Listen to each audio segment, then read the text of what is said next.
इस बार हुए महाराष्ट्र विधानसभा चुनाव में सबसे ज्यादा अगर किसी को झटका लगा है तो वो है उद्धव ठाकरे, क्योंकि इस बार विधानसभा चुनाव में न सिर्फ उनके सीटों का नुकसान हुआ है बल्कि उनके जो वोटर थे यानी कोर वोट में जो हिंदुत्व वाले वोटर थे वो भी अब बीजेपी के हाथ चले गए हैं, यानी बीजेपी ने सेंधमारी कर ली है। और इसी के साथ अब उद्धव ठाकरे के भविष्य को लेकर के भी कई सवाल उठने लगे हैं। क्या हिंदुत्व का दामन छोड़ने के कारण महाराष्ट्र विधानसभा चुनाव में उद्धव ठाकरे को पराजय का मुंह देखना पड़ा?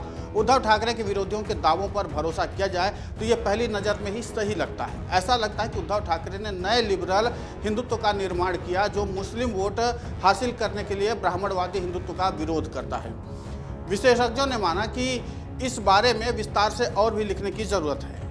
कुछ लोगों ने माना कि शिवसेना शुरू से ही हिंदुत्व पार्टी नहीं थी। शिवसेना अपने 60 साल के इतिहास में दूसरे चरण में हिंदुत्व के लिए समर्पित रही है। अब सवाल ये उठता है कि क्या उद्धव ठाकरे का लिबरल हिंदुत्व बीजेपी के हिंदुत्व के सामने टिक पाएगा? 1960 के दशक में शिवसेना दक्षिण भारतीय कम्युनिस्ट, दलित पैंथर और उत्तर भारतीयों के खिलाफ मराठी कामगारों को संगठित किया था। 90 के दशक में बाला साहेब ठाकरे ने मुस्लिम विरोधी हिंदुत्व राष्ट्रवादी रुख अपनाया। महाराष्ट्र भारत का एक ऐसा राज्य बना जहां बाला साहेब ठाकरे की शिवसेना क्षत्रिय मराठी हिंदुत्व के साथ तेजी से आगे बढ़ी। सवाल यह है कि मराठा मानुष की बात करने वाली शिवसेना का राष्ट्रवादी हिंदुत्व की ओर बढ़ना सिर्फ एक संयोग था या इसके पीछे सामाजिक बदलाव के कारण हुई वैचारिक मजबूरियां थी? पिछले कुछ दशकों में भारत और खासकर महाराष्ट्र में बड़े आर्थिक बदलाव हुए हैं।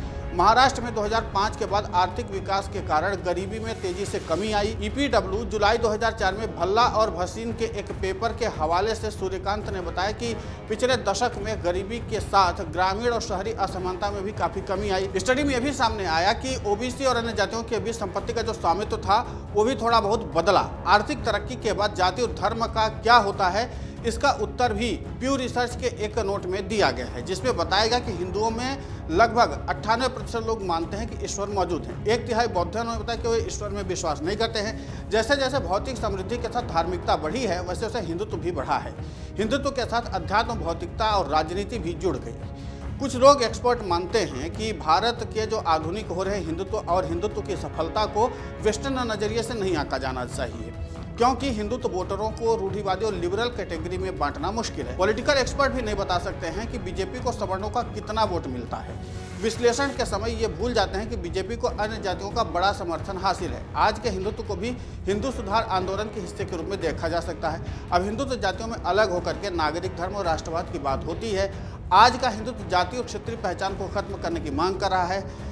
ये माना जाता है कि 1990 के दशक में टेलीविजन के आगमन के साथ हिंदू धर्म और अधिक राजनीतिक हो गया। मुस्लिम विरोधी भावना हिंदू होने के साथ जुड़ गई। सोशल मीडिया के साथ राजनीतिक हिंदू धर्म तेजी से फैलने लगा।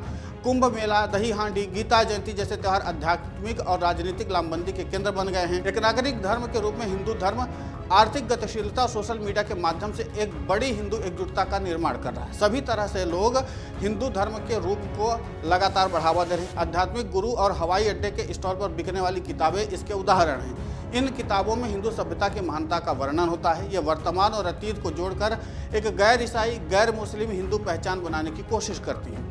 अब राष्ट्रवादी हिंदुत्व के समर्थन में समाज, पैसा और तकनीक तीनों का काम कर रहा है। बीजेपी आरएसएस के इस हिंदुत्व में क्षत्रिय हिंदुत्व भी शामिल हो रहा है। ऐसे में उद्धव ठाकरे की चुनौती बढ़ी है। इससे सवाल खड़ा हुआ है कि उद्धव ठाकरे की यूबीटी किस हिंदुत्व का प्रतिनिधित्व करती है? क्या यह प्रामाणिक राष्ट्रीय हिंदुत्व के हमले के खिलाफ टिक सकती है? इसका उत्तर नहीं दिया जा सकता, क्योंकि राजनीति में विपक्षियों को घेरने की कला है। ये कला का ही कमाल है कि बाला साहेब ठाकरे ने मंडल आरक्षण का विरोध किया, मगर उद्धव ठाकरे लिबरल हिंदू की बात करते हैं। ओबीसी आरक्षण के खिलाफ रही कांग्रेस भी अब घनघोर बहुजनवादी भूमिका का दावा करती है। विपक्षी दलों ने जब बीजेपी को ब्राह्मणों को वर्चस्व वाले हिंदुत्व को लेकर के घेरा, तब भाजपा ने गैर ब्राह्मण जातियों के बीच अपनी छवि बनाई। कांग्रेस हिंदू उदारवाद का अतीत थी, भाजपा हिंदू लोकतंत्र का भविष्य बनी हुई है। लेकिन इन सब के बीच में एक बात महत्वपूर्ण है कि जिस तरीके से उद्धव ठाकरे के हाथ से इस बार उनके कोर वोटर यानी हिंदुत्व के वोटर निकल गए और वो सीधे बीजेपी और एकनाथ शिंदे की शिवसेना में शिफ्ट हुए हैं, उसके नाते से आगामी चुनाव को लेकर के उद्धव ठाकरे की उम्मीदें भी बहुत ज़्यादा कमज़ोर होती हुई नजर आ रही है, क्योंकि उनको भी लगने लगा है कि ये हिंदुत्व वाली जो कार्ड थे वो कहीं फेल तो नहीं हो रहे हैं, क्योंकि उद्धव ठाकरे ने जिस तर्ज पर हिंदुत्व को लेकर के बात कही वो वहाँ के लोगों को रास नहीं आया और इसलिए महाराष्ट्र के विधानसभा चुनाव में उद्धव ठाकरे को सिर्फ न सीटें गंवानी पड़ी बल्कि वोट भी गंवाना पड़ा। देखना दिलचस्प होगा कि आगे उद्धव ठाकरे और क्या क्या बदलाव करते हैं। अगर आप ये वीडियो YouTube पर देख रहे हैं तो हमारे चैनल को सब्सक्राइब कर बेल आइकन दबाएं और Facebook पर देख रहे हैं तो हमारे पेज को लाइक करें। 8 मिलियन प्लस सब्सक्राइबर, आपके इस भरोसे के लिए बहुत धन्यवाद।